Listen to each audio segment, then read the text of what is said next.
Cek, kali ini Mang Dayat akan membahas mengenai asal muasal atau sejarahnya angkot, oplet atau kalau katong Palembang itu taksi. Iya, kadang-kadang taksi. Nah, jadi sekarang Mang Dayat lagi bareng dengan Kakanda Raden Muhammad Ihsan. Kita nanya-nanya Cak Manonian cerita sejarah angkot di Palembang. Iya.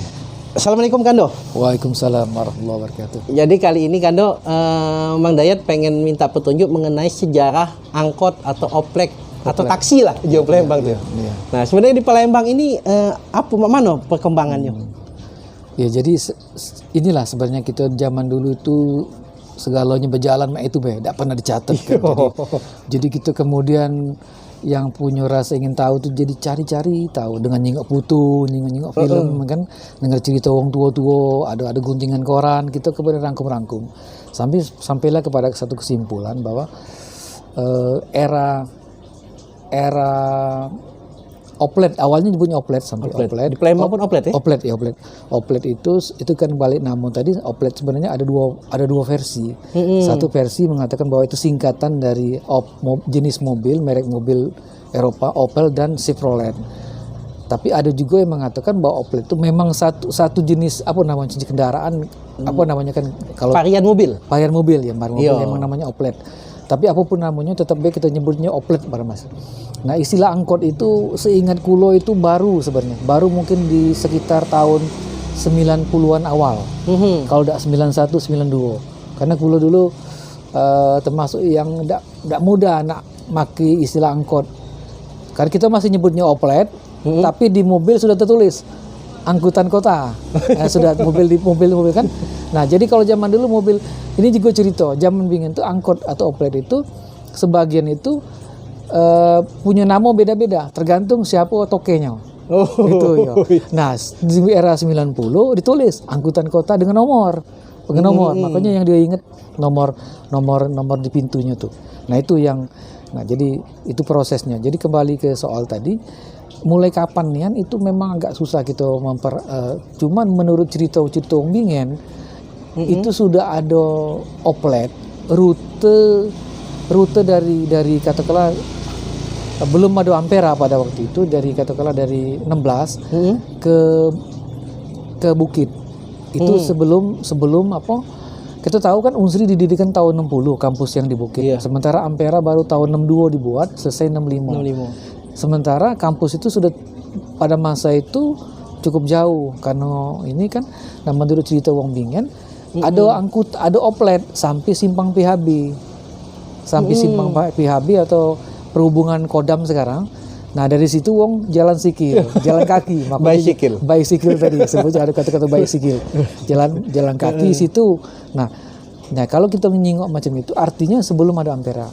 Tapi yang paling kita jingok nih setelah proyek Ampera ini kelar, tampaknya di bawah itu menjadi katakanlah terminal dalam kota. Jadi ingat kan segala macam oplet rute mana-mana ada di situ. Jadi ada mobil semacam Jeep Willys lah, itu yang kita sebut mobil ketek. Mobil ketek. Iya, apa dia ketek itu bunyi apa mana? Bunyi karena bunyi mesinnya tuh tek tek tek tek, apalagi kalau dia baru diengkol. Dia kan diengkol kan, kapan dia mati mesin diengkol. Bukan mesin kapal ketek tuh. Ketek tuh setelah masa itu, karena pada masa itu sebenarnya ketek perahu belum ada, masih perahu tambangan, baru perahu tambangan, jadi pakai gayung. Jadi wongnya pendayung, tambangan namanya. Itu jadi sebenarnya ketek itu di mobil oplet ini, cuman itu penamaan lain sebenarnya wong nyebutnya karena mungkin mulai ringan dengan bunyinya pas diengkol tadi, jadi sudah kesel menyebutnya oplet, jadi disebut ketek tadi bunyi. Ada foto-foto dia tuh ngengkolnya di luar mobil. Iya, engkolnya bukan di starter ya? Bukan, di engkol. Itu perlu tenaga luar biasa itu. Nah itu mobil itu pintunya tuh 3, 2 di depan untuk supir, sikok di belakang. Jadi lawangnya itu kecil kan mobilnya? Mobil kecil ya, sudah tuh berhadapan, wong tuh saling berhadapan, tidak. Jadi muatnya cuman wong 6. Lebih rasanya, lebih. Belakang 3 6 berarti. Belakang pacak 4 lah. Wow. Pacak 4 ya. 4 ya. Berhadapan dia tuh saling sejingok rai gitu nih kan. Nah di depan tuh kadang-kadang sikok dengan supir 2, kadang-kadang sempel kan Sempel juga siko lagi. jadi 3 wong kan. Dingin dulu mana pula nak ngitung jumlah kan. Yang penting mobil itu wawong awak wong itu kan. Itu paling. Nah itu era itu. Nah itu kita jengok di foto-foto. Jadi foto-foto itu di tahun-tahun di pucuk tahun 65 sampai 70-an lah. 70-an itu mobil jenis-jenis itu. Jadi unik mobil-mobil itu mobil Eropa ya rasanya itu ya. Iya, bukan Eropa. mobil. Setirnya be sebelah. Iya, sebagian setir kiri kan. Iya. Setir kiri. Nah itulah yang awalnya. Untuk rute-rutenya dewek itu Iya, kita ada dewek atau memang sudah ditentukan di zaman Belanda atau zaman kita Indonesia nih lah? Kalau menurut kajian kulo itu baru setelah kita merdeka. Jadi percepatan Rutenya kan rute itu. Dan itu ini sebenarnya menurut perkiraan dengan kita pakai interpretasi ya sebenarnya. Jadi pecahnya rute itu 5 km dari Ampera. Itu. Jadi pacak kita cek kaki kalau kita pergi ke skip sana kita cari ada patok kuning itu kita jengok itu biasanya ada angka 5. Di mana-mana caknya itu 5 kilo kalau dari jaraknya dari 5 km dari Ampera. Skip 5 km, Lemabang 5 km, berapa tempat tapi belum pacak dipastikan nian sebenarnya. Tapi ada pernah terbaca juga kan dapat skripsi tahun 2008 bahwa memang seluruh angkot itu rutenya 5 km hanya yang tertentu. Pecah Talang Betutu 7 kilo. Iya, betul ya. Hanya itulah. Ada tertentu yang memang agak panjang macam dulu ada rute Ampera, Sungai Batang, Sungai Lais ada dulu. Jadi ingat nih kalau kapan dia nyebut Batang-Batang Lais, dia ngomong gitu kan maksudnya Sungai Batang, Sungai Lais. Mobilnya agak beda dia. Nah, agak panjang dia rutenya karena ke Sungai Batang. Tapi baru kemudian rute itu hilang. Jadi rute itu hilang diganti dari Lemabang ke Sungai Lais, dipotong ya kan. Macam itu yang paling jauh yaitu Sungai Batang, Sungai Lais, Talang Betutu kalau tidak salah. Tapi kalau Talang Betutu juga baru kemudian dipotong juga mulai KM 5, kilometer 5, Palimo kan. Itu kan. Nah, balik ke soal tadi itulah mobil-mobilnya masih mobil macam itu. Dengan jarak 5 km dan ada kecenderungan juga di titik 5 km itu terminal sekaligus pasar. Iya. Jadi itu pasar Sekip, pasar Lemabang, pasar Tangguh Palimo, Buntung. pasar Tangguh Buntung gitu kan. Cuman bukit agak Bukit yang agak bingung karena bukit itu yang ada di pasar Padang Selaso dia tuh itu yang agak beda sedikit. Jadi ada agak beda dikit kalau bukit tuh ya apa karena dia rute atau mungkin infrastruktur belum selesai saat itu mungkin. Iya mungkin ke Unsri kan masih jalan bicycle tadi kan. Iya. Tapi mulai tahun berapa tuh sudah mulai ada jadi nah mulai tahun berapa tuh kita masih tantangan kita nak nanya wong tua-tua. Kira-kira tahun berapa lah mobil tuh lah sampai ke kampus Unsrinian gitu kan.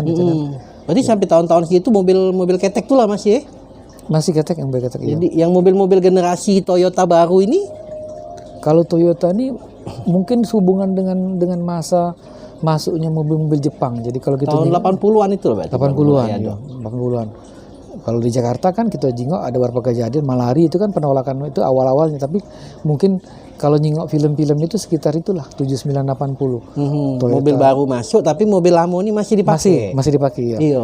Ada proses kalau bahasa budak sekarang nih transformasi lah pindah-pindah. Cuman yang unik sih kok yang unik di Palembang mesinnya macam mesin mobil Toyota Kijang tapi itu karoseri belakangnya kayu. Nah ini khas paling khas ini. Yang paling khas di Palembang. Makanya ada yang mengatakan Palembang ini luar biasa kayunya banyak nian sampai kemana-mana kita nijak kayu di rumah nijak kayu pas naik kendaraan nijak kayu pulo. Itu cerita kelakar wong. Dan sebenarnya tidak murah buat dari kayu itu ya. Pada masa itu mungkin murah karena kayu melimpah. Karena kayu melimpah. Kayu melimpah. Jadi tidak kati masalah pada waktu itu. Nah, ada tukangnya nih ya. Tukangnya ada ya. Apa namanya itu.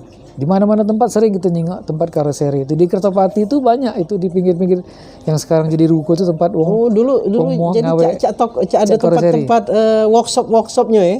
Iya betul ya. Iya workshop situ, yang iya di situ iya.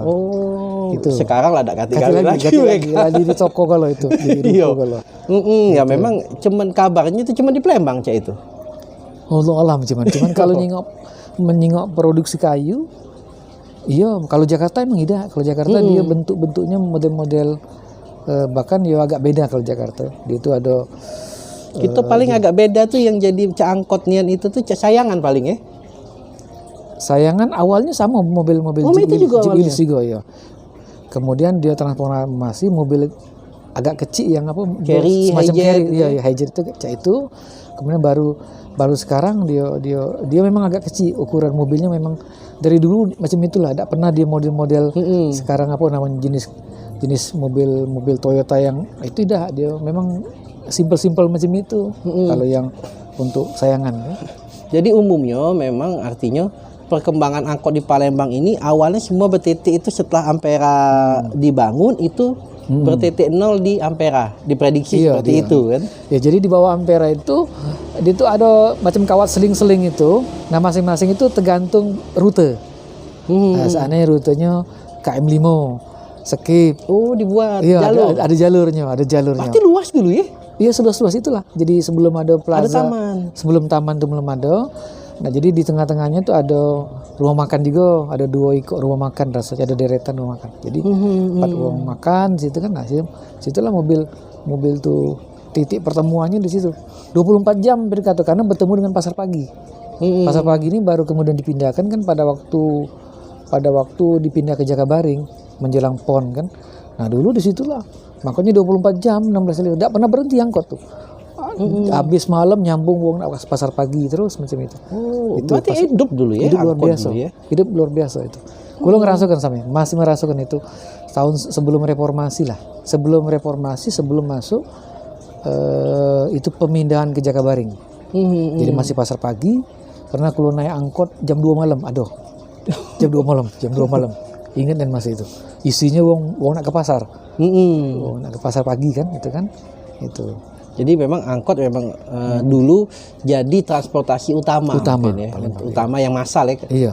Belum ada bis kota ya. Bis kota kan kalau tidak salah tahun 90-an ya. Enggak 88. 88 pertama kali. 88 kami ingat karena rutenya panjang, dia lewat di depan Unsri, lewat ke Veteran. Rasanya kalau tidak salah PT-nya itu PT Dikatara namanya, masih ingat namanya. Warnanya hampir sama, tidak kata beda. Hijau putih. Iya, hijau putih itu. Iya. Ingat ada video lama tuh. Iya. Penumpangnya belum banyak karena belum terbiasa kan. Rute pertama kali? Yang kulo ingat tuh pernah naik dari Unsri melambung lewat Demang, dia turun sampai ke Pusri. Tidak tahu ke Pusri lewat mana pokoknya. Karena keasikan ngobrol dalam bis tak teringat lagi. Gitu. Pokoknya ada yang rute Pusri dia masing-masing.